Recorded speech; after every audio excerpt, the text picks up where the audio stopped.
Dear brothers and sisters, we all have deficiencies. We all have a inner thirst. God created us in his image and in his likeness. And since we were created in his image and in his likeness, we have a thirst. A thirst. The spirit thirsts after the one who gave it. The spirit thirsts after the one who gave it. So some of us cope with these deficiencies by wearing jewelry, buying fancy cars, fancy clothes, certain lifestyles, certain things that they may acquire to try to compensate for the deficiency. I'm not saying there's nothing wrong with any of those things. What I'm saying is we have to dial in and focus on our deficiencies and focusing on where we thirst so that we can feed it the right food, right? We want to get on the right type of diet so that we're not deficient spiritually, we're not losing spiritually, we're not losing physically, we're not losing financially, right? Because if the spirit man is not right, the physical man is not right, it's hard to align all of those other attributes up with one another.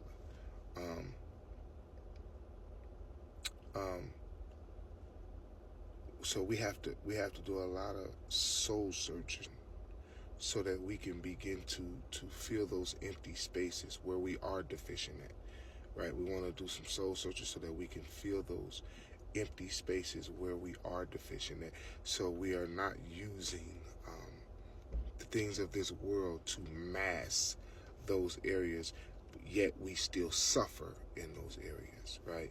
We don't want to use the things of this world to mask those areas while we're still suffering in those areas, right? So we want to try to feel those areas, but we'll always have a thirst. The spirit will always have a thirst for the one who gave it. You'll always long for that relationship with God. Clothes can't replace it. People can't replace it. Nothing can replace it, because the highest level of compensation is fulfillment, right? And when you fulfill your purpose, or when you are fulfilling your purpose, that is the highest level of compensation. Nothing can suffice the soul, right? The soul is like similar to a dog, right? You continue to feed it, it continues to eat. That's how the soul is, right? You continue to feed the soul continues to require more, right? I'm sorry, the flesh. The flesh is similar to a dog. I'm sorry about that. The flesh is similar to a dog. You continue to feed it, it continues to require more, right? The soul can be soothed. The soul can be full and complete once you have that relationship with God, okay? The soul can be full and complete once you have that relationship with God. So until then, it will always yearn for what it knows is missing. Now the flesh is like the dog. The flesh, the more you feed it, the more it wants. The more you feed it, the more it wants. That's why Brother Paul talked about the war that goes on within him, within himself. There's always a war within ourselves, and the war is that the spirit and the flesh is always warring against one another. For the spirit is willing, but the flesh is weak. For the spirit is willing, but the flesh is weak. So there'll always be a war inside of us. Okay? So nevertheless, though, we have to fulfill these deficient pockets so that we're not compensating them with the things that are of this world, and we're still being depleted and defeated by life and circumstances and situations and self-esteem and our own mental breakdowns and things that have you. So I want to read something to y'all. I believe it's John 4 and 14. John 4 and 14. We'll always have that thirst. John 4:14. You know what? Let's back up. Let's do John 4.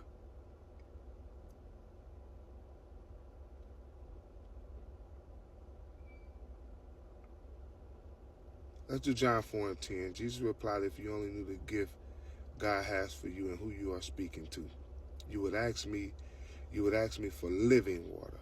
But sir, I don't have rope or a bucket, she said. And this well is very deep.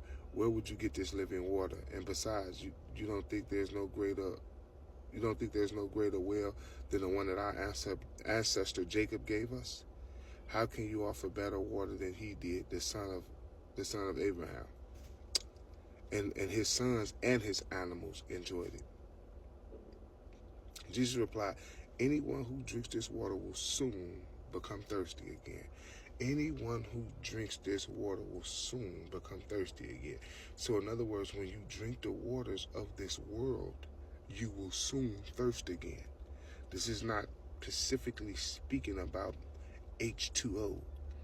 This is speaking to when you drink the springs of this world, you will thirst again. When you drink the springs of this world, you will thirst again. Okay? It says, anyone who drinks this water will soon become thirsty again, but those who drink the water I give will never thirst again. It becomes a flesh bubbling spring within them, giving them eternal life. Again, John 4:10-14. What God is saying is, anyone who drinks of this water will thirst again. Anyone who drinks of this earthly water will thirst again. But those who drink from my cup, those who drink the water that I give, right? The water that I give, the water that I give, the water that I give, the water that I give will never thirst again. So if you drink from the water that he gives, you'll never thirst again. You'll fulfill most of those deficiencies. You'll fulfill those empty pockets. You will fulfill and suffice the soul when you drink of the water that the Lord gives. When you drink from his cup, when you allow him to be your spring, your fountain of water, when you drink from that cup, you'll never thirst again. Because the soul will be sufficed. And the soul will lead you, and you will no longer be led by the flesh. Listen, man, God is love. God is peace. As always, I love y'all.